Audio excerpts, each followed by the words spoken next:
Omaha's news leader, chronicling the stories and people making a difference in our community. This is KETV Newswatch 7's Chronicle.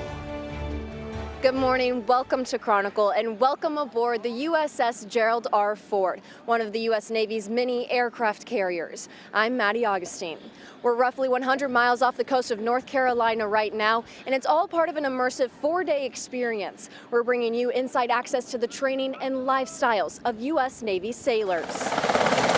From a pilot to a yeoman, the Navy is going in a better direction. Destroyer ship technician, and an aircraft carrier interior communications petty officer. Sailors from all across Nebraska have spent years away from their families serving our country. And now we're diving into their journeys. From taking off in a multi-mission helicopter, to training to defend ships out at sea, and even fighting fires on a submarine. At Naval Station Norfolk, sailors do it all. And for 4 days, so did I. But not before I looked the part. First step is putting on the uniform. And now we're ready to go.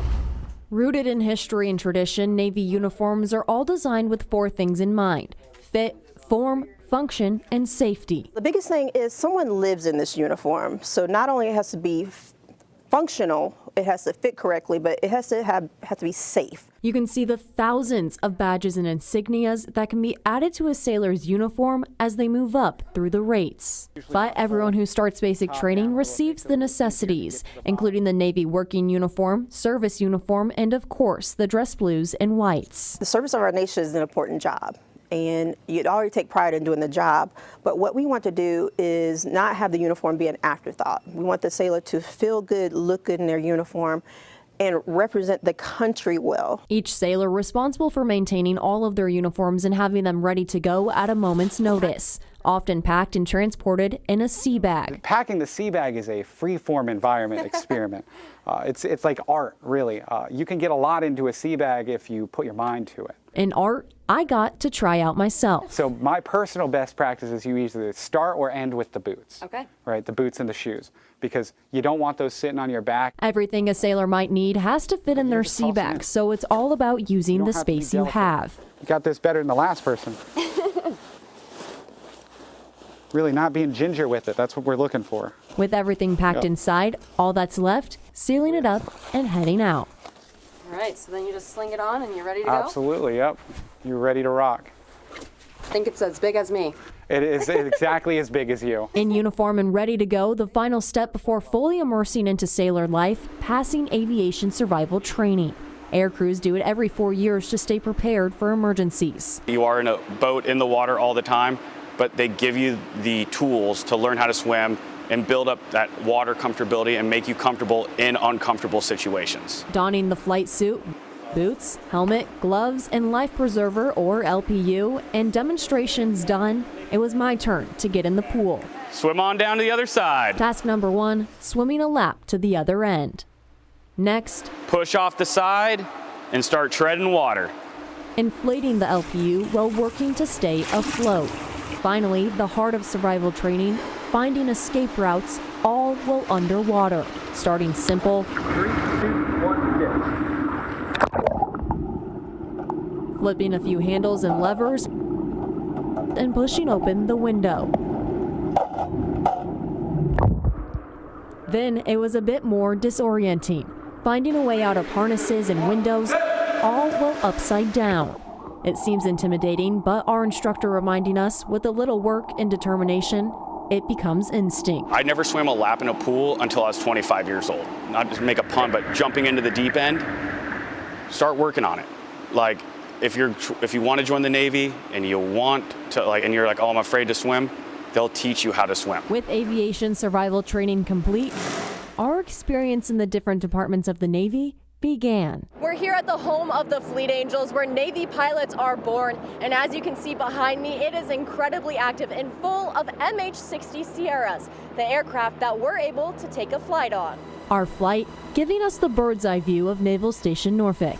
It's where the Fleet Angels, a helicopter squadron, are constantly training new aircrew members. We teach people who have never flown this helicopter before to fly it. And it's where instructor pilot Brian Evertson has spent the last 7 years. Evertson, born and raised in Kimball, Nebraska, says he always knew he wanted to fly. Looking to the Air Force Academy originally, and then they said they have plenty of flying spots in the Navy as well, so I ended up going to the Naval Academy and loved it there. First deploying on the USS Iwo Jima, an amphibious assault craft. Our main job is to recover those jets if they were able ever to punch out there, so we do plenty of logistics and things as well, so moving passengers, mail, it's a lot of fun.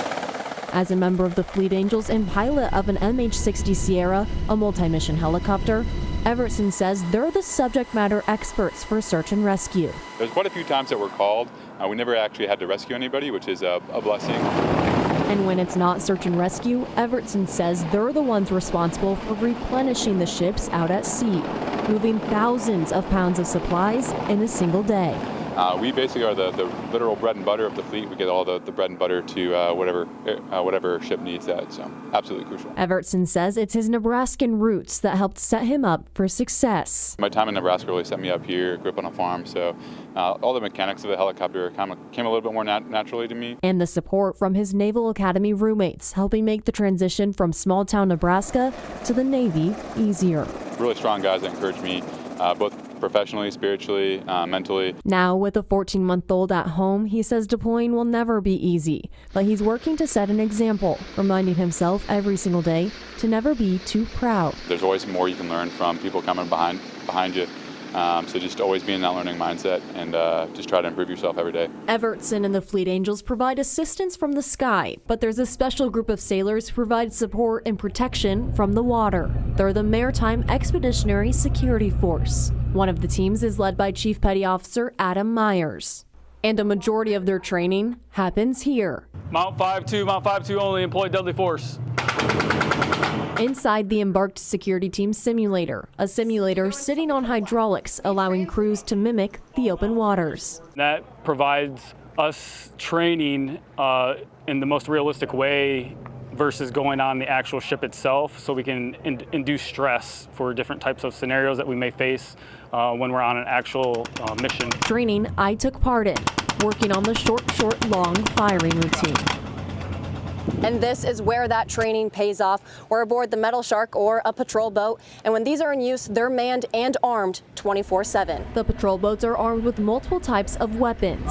So a crewman's loadout is going to be their primary weapon, which is the M2A 150 caliber machine gun, and then we're also going to have the M4 service rifle.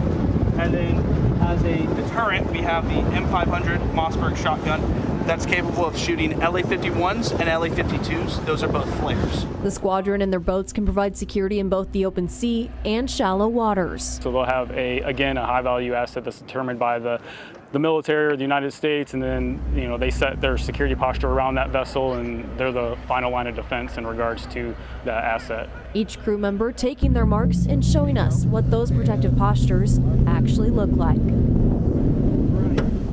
Next on KTV News Watch 7's Chronicle, I get a feel for emergency response training on board a warship. Perfect. You did it. Plus, the roles 2 Nebraska natives have at the largest naval station in the world. How's the ship look?